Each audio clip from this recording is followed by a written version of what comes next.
We'll go ahead and get started. Last but not least, we have quarterbacks coach and offensive coordinator Dave Patenaude. We'll open up right for questions for Coach Patenaude. Rob, if you want to start. Looking at Jeff the last game, it looked like he may have maybe short-armed some balls coming up short. Is he at that point in the season where maybe he has a tired arm, a sore arm, that type of thing? Is anybody healthy at this time of the year? You know what I mean? That's the thing. I mean, he's been through, a bunch of things and, taking a bunch of shots. And I think it was not so much that as more, there's a couple technical things that he wasn't doing right.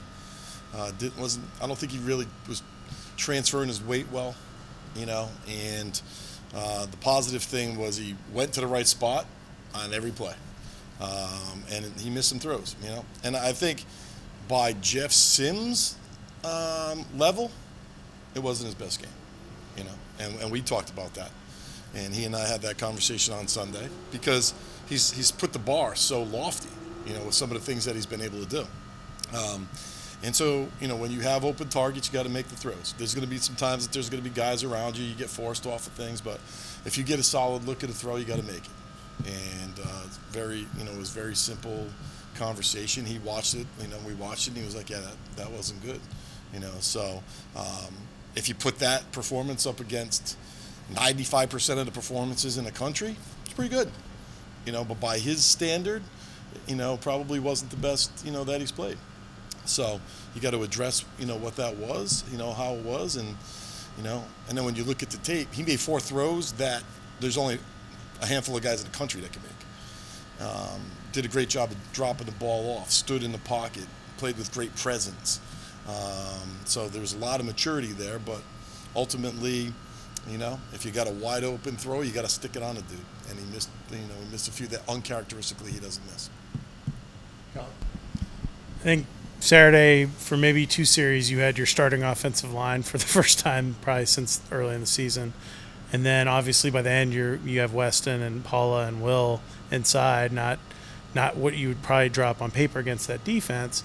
I guess how much of an impact did that have in the game in terms of just adjusting to even Weston being in there playing his first real snaps, and how do you kind of approach as an offensive coordinator when you've lost your center, who's the guy who makes all your calls, and trying to put them in a situation where they can do some things? Yeah. Mike Minahan battled the whole game, and when he went down, you put a true freshman in there against the best defensive tackle in the league, right? And they lined up with a zero nose, and they just said, we're going to come after the young guy, And so anybody who hasn't had the look between their legs and snap the ball between their legs with a 330-pound guy trying to take your head off can't fully understand. I can't, right? But it's a situation where he has gotten a bunch of reps. He was prepared physically. He's in good shape. But I mean, until you get in there in front of that crowd at that time of the game, it wasn't like it was in the first quarter. It was 0-0 and we're just playing. You know what I mean? It was in crunch time, and we've talked about that a bunch in the past, where you just got to keep mixing your guys in, and it's a long year, and hopefully you have your top guys healthy. But if you don't, it's what's next. Who's the next guy up? Step up. And as a coordinator, in the course of a game, you might say, hey, let's stay away from this because we're not great at this, or we don't have enough reps into this. But basically at that point, we were trying to rally to win it. And, so you had to throw it a little bit more, probably than being able to screen it, and, those kind of things just take a little bit of the pressure off. Okay. Regarding Jeff, was putting Jordan Yates in for a series or two an option that you? No, I mean, without getting into specifics, Jordan didn't have a full week of practice, so Trad had gotten a bunch of reps in practice, and I think at that point you got to let these guys play through it. Now it's frustrating, right? It's frustrating to everybody that's when you're watching it and you're saying, and he comes to the sideline and he's like, yeah, I saw it, I just missed it. So I actually get more concerned if he wasn't seeing it and he was just running around and, playing out of control and, playing scattered and, not being in the flow of the game, as opposed to, hey, he was on the right read, they played this coverage, I went to the right spot, I missed it. And then, when we came back to the sideline, we had a few conversations about it. There was a few technical things that we had to iron out that he wasn't doing great. But no, I mean we were going to ride. We were going to ride with Jeff. Rod? You used a lot more two-back sets. You've been calling for that for 2 years. I should have listened to you. I should have listened to you 2 years ago. You're the man now. You've talked about being able to do a lot more things with that, and of course, you used Mason with Jameer, and that gives you even more options because you got a power back and an elusive back. What are you seeing from what you've done so far with that two-back set? Yeah, I think the thing with that is, both of those guys are real threats when they get the ball in their hands. So it's not like you could just target one of the guys and set your defense to take one guy away. If you're in a one back set, obviously everybody's keying on the guy that's getting the ball. If you're in a two back set, you can use some misdirection. You can motion guys out. You can, one guy blocking, one guy's in the flat. One guy's running the ball. So it's easier to mix and match. It's harder. I think Coach Collins and Coach Thacker talking about it a lot as, you have to play with great eyes on defense, right? And if your eyes aren't in the right place, defensively, you can misdirection so many things with the two back things that you could try to get the safeties or the linebackers' eyes out of the right gap. And actually, the one that JP broke for the long touchdown, we kind of handed it to him, and then Jeff took off running, and the safety's eyes went out, chasing Jeff, and he just missed the cutback, and JP went to the house. So I think it does give you that, and then they're both good receivers, so that gives you an opportunity to just check the ball down, which I thought Jeff did a really good job of. Is in some of those situations you can get one guy out of the pocket, and then the other guy's a good protector. You can dump him the ball and make some plays that way. And we were able to pick up a few third downs that way. Boston College always very physical teams on defense. Kind of what are you seeing from this unit, and I guess is that where you have to try to use your speed and space more to counteract maybe that size up the middle? Yeah, I mean they're really physical. I get it. I get my stones broken all the time because I'm a Northeast guy and I live in Atlanta now and all of that kind of stuff. But they are built to be a Northeast kind of team. Playing bad weather. Big guys, control the line of scrimmage, always have an extra player near the line of scrimmage, stop the run, play a lot of man. They play a lot of man free, and then when they're in man free, that free safety is, 20 yards deep. So, if you try to throw one down the field, that kid wants to play center field and do those type of things. And,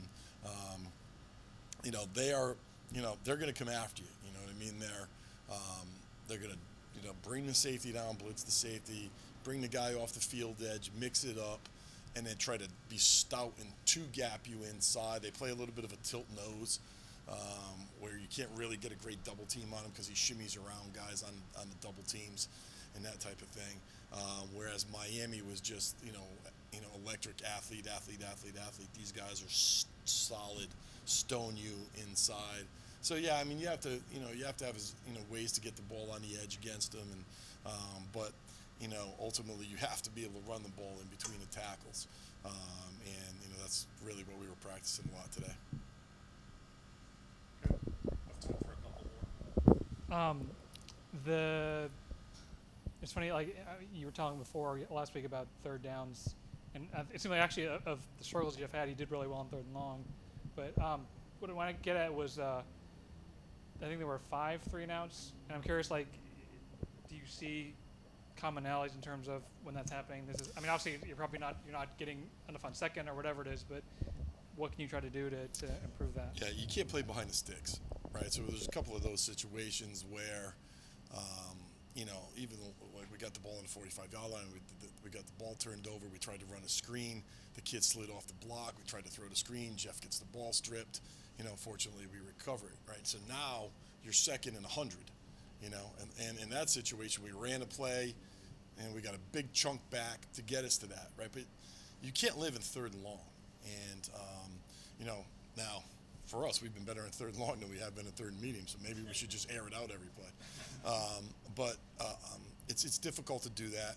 And, when you're in a situation in these games when you have 2 good teams and you're fairly close matched up one way or the other, your execution has to be great. There's always going to be those, I don't know, maybe a dozen plays in the course of a game where it's a critical situation. Not necessarily it's a 3rd down. It might be a play action pass that you have wired, or, you might have a speed sweep that you have wired, or it could be a 3rd down conversion, that type of thing. And those critical plays you have to make the majority of. Not going to make them all. But against really good teams in this conference, everybody's pretty good. Everybody's in the battle. Everybody's battling every week. You look at the scores, it's always 7 points, 10 points here or there. And to me, the difference between those 7-point wins are, in the critical situation, do you make a great throw? Do you make a huge catch like we did at Duke? Do you protect well? Do you run it in the right spot? Do you crease it in the right spot? So, you play 70 some odd plays, but those half dozen critical plays, when you really go back and look at it, you have to win those. And in some of those 3 and outs, I don't know that we won those consistently. Rod, if you want to wrap us up. Do you see defenses focusing more on McGowan now than they were in the beginning of the season? I think it's hard because you have to focus on Jameer and Jeff running it, and so you have to pick your poison a little bit, and do you want to play man coverage in the slot?